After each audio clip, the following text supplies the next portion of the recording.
Are you looking for a vibrant Texas native plant that brings color to your landscape all the way from spring to the first frost? Well, I want to introduce you to the autumn sage. It's a hardy Texas native that thrives in dry conditions and offers year-round beauty.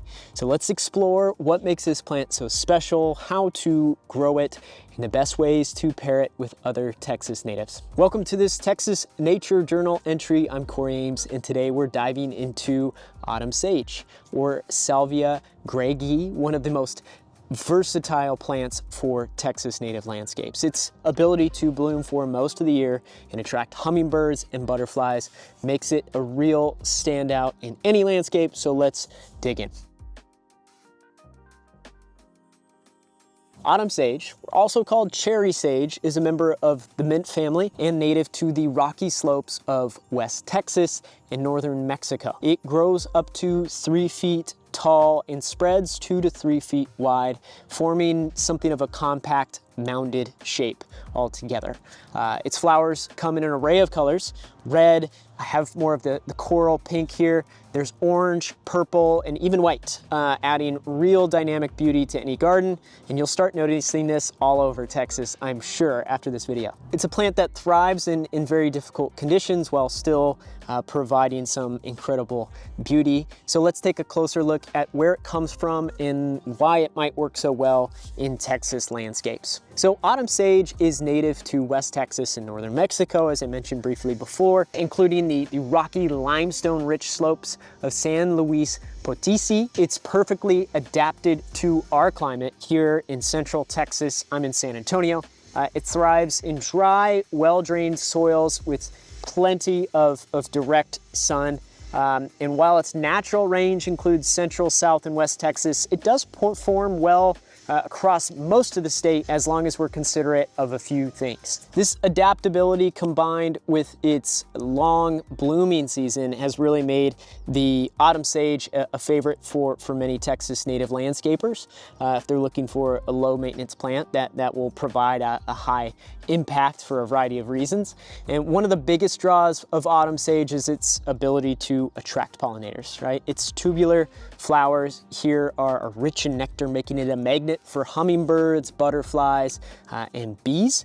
In the fall, as it is right now, it's late fall here in December, it provides an essential resource for migrating pollinators, supporting them on their journey. We've kind of passed that window now, but even still, this late in the season, it's really valuable to have things still blooming to feed area pollinators. I gotta advise that there's a few things that does what autumn sage does so well. It's vibrant colors and aromatic leaves, actually, given that it's a part of the Salvia family, which is often something that you can get from it. They add beauty and texture year-round to your landscape. This literally does bloom from spring to the first frost. So whether you decide to use it in borders, as a potential low hedge, or even in pots and containers, it's a plant that can deliver for you. I think that its height is really valuable to be complemented with other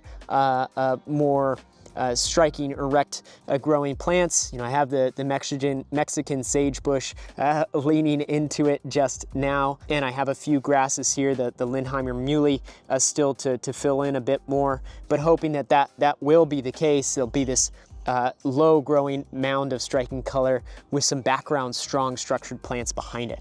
So there's a lot that the autumn sage can do for you, and so I'd advise figuring out how to work it into your landscape if you can. But to do so, you want to make sure that you have well-drained soils. So if there's anything that the autumn sage doesn't tolerate well, it's poorly draining soils. So if you have heavy clay, even still, I'm in a lot of clay here in the Blackland Prairie, not heavy clay, but you might consider amending some of your soil with some organic matter, with some compost, or plant it on a slope potentially. I have targeted this particular area of my property for the autumn sage. It's hot, it's dry, and it's more gravelly than it is really noticeably, thick clay. So choose a location for yourself with full sun, predominantly as you can, to partial shade. Maybe there's shade. I'm sitting in shade right now in the fall season, but give each plant about 2 to 3 feet of space to grow.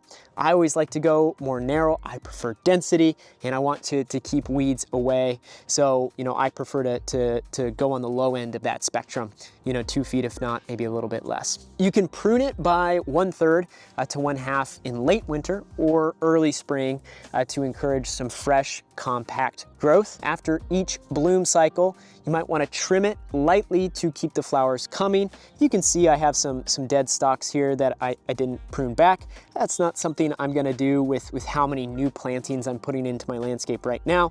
But if you're at a stage where you can keep a very well-maintained, a smaller garden, or you got a good handle on your existing landscape, you might consider pruning these tips to keep more profuse blooms coming. But even knowing that I haven't throughout this entire year, we're still here, you know, maybe at the last bloom for it, and I think it looks great. But once established, autumn sage is incredibly drought tolerant. Maybe some minimal supplemental water during really prolonged dry spells, but I'd really let the plant speak to you. If it looks like it needs it, sure.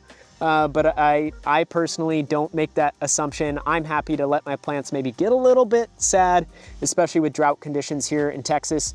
And if they're mostly for, you know, ornamental value for me versus other ones I have on my landscape. So the autumn sage, I don't know if I watered after its establishing period once during a really hot summer. You can pair autumn sage with other Texas natives to create a real dynamic pollinator-friendly garden. You know, I'd advise maybe combining it with Zexmania daisy, which, you know, would offer a nice little yellow contrast. That is likewise kind of a lower growing Texas native plant with some nice yellow blooms. Something a little stronger and more structured, the Limheimer muley grass, as I mentioned there, for more of a soft feathery texture on the top of its, once it kind of comes to its full fruition throughout the year.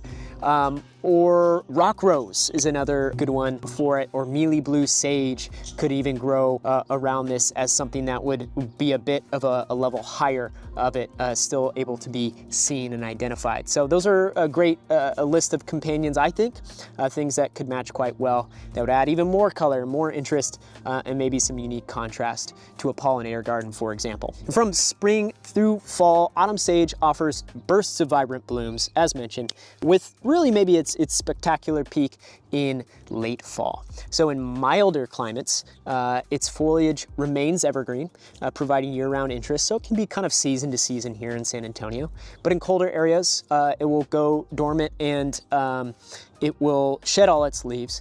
But either way, you might want to prune it all back, whether it remains evergreen or not the following season, to make sure that it comes, you know, back tight and compact. And so I will end up pruning this back here in late winter, or before, you know, any sort of first growth happens in late winter or early spring.